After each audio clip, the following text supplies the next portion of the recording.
Gil read the sign, bemused. The lift doors had only just closed, cutting off the sounds of Borough tube station, and nothing appeared to be wrong.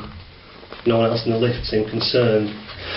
The two women next to him were talking animatedly about their work, something to do with a local charity from what he could hear of their conversation.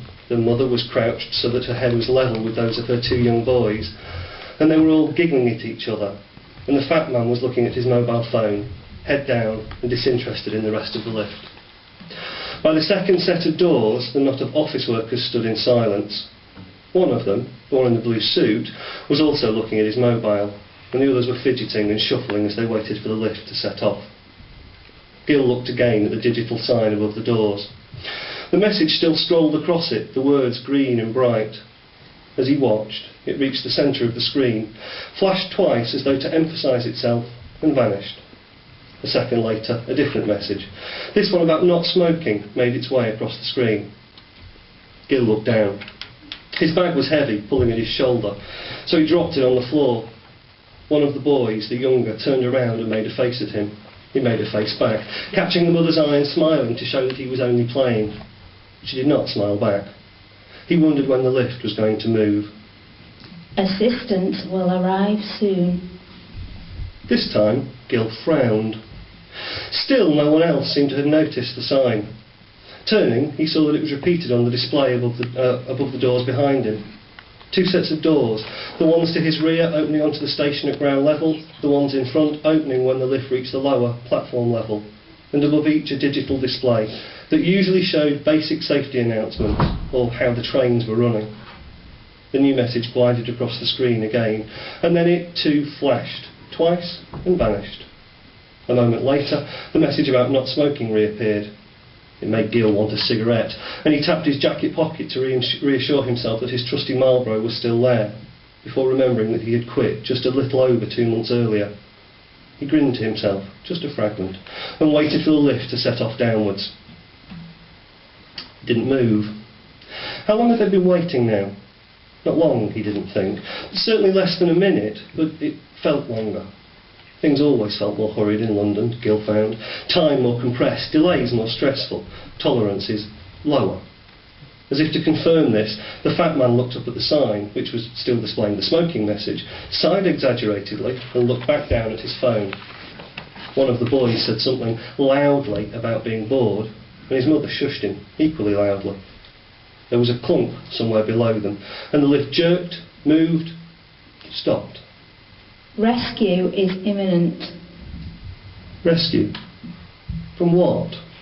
Gil wondered as the new message moved, flashed, vanished like its predecessors. Had the lift broken? If so, how did the operators know? No one in it had pressed the alarm, he was sure. The whole system was automated now, wasn't it? Perhaps the computers that ran the system had registered some kind of fault and were coordinating activities, arranging for repairs and sending the messages. The messages themselves seemed a little, well, intense, if he was being honest. But that was better than no communication at all, he supposed. There was another deep clunk from under Gil's feet, and the lift lurched again. How long had they been standing here now? Still not long, a minute or perhaps a little longer. It was frustrating, nothing more. Other than the fat man and the boy, no one else appeared to have noticed the delay. Remain calm, we hope to be there in time. In time for what? Gil, confused, rooted in his pocket for chewing gum. The older of the boys saw him fold the stick into his mouth and looked hopeful, but Gil ignored him. One of the office workers looked around and made a noise that was somewhere between an exhalation and a sigh, and the fat man looked up again. Gil was amused to see that the message vanished just before the man raised his head, so he was presented again with the smoking message. They couldn't have been in the lift for more than 90 seconds, but still this was getting boring. Gil chewed resolutely, tasting the flood of spearmint and wishing it was the acrid burn of cigarette smoke. It was times like this he missed being a smoker. Not being trapped in lifts, of course, because smoking had been illegal in public buildings for years now. But when he was waiting, hanging round because of other people, he wondered idly if the others felt it as well, the pressure to fill their lungs with the burn of tobacco to combat the boredom of being delayed by something beyond their control. He supposed some of them did. One of the office workers was definitely fidgeting more, her hands rising to play with her hair and then dropping. only to rise and fiddle with her jacket a second later. A smoker, definitely. Be alert and be prepared to move quickly. This is getting silly, thought Gill. The delay itself was a little annoying, but the messages seemed deliberately off-kilter, designed to make them uneasy. Perhaps, he thought, the system wasn't automated at all. Maybe this was some bored worker in an office somewhere in Borough Station playing a joke on them. It was a strange joke, if that was the case. And besides, it wasn't funny. It also wasn't working. Only Gill had noticed the signs so far. He looked around, knowing that there must be a CCTV camera somewhere in the lift, and hoping that he could somehow look through it and peer at the person sending the messages, transmit through the expression on his face that the joke was over. There were posters advertising theatre shows and urging passengers to be security conscious, to keep alert for unusual packages or incidents, but no camera that he could see. He contented himself with tapping his foot. How long now? 2 minutes? More? We are doing our best to protect you. As this latest message appeared, emerging letter by letter from the right-hand side of the screen and hurrying leftwards, there was a third clunk from under Gill's feet, this one higher-pitched and metallic, and the lift lurched once. One of the office workers, the smoker, fell against the person next to them, and they both laughed. The fat man put the phone back in his pocket and picked up his briefcase, and the mother said something to the boys. The lift began to move downwards. The journey was quick, smooth, and the lift settled to a halt almost as soon as it had started moving.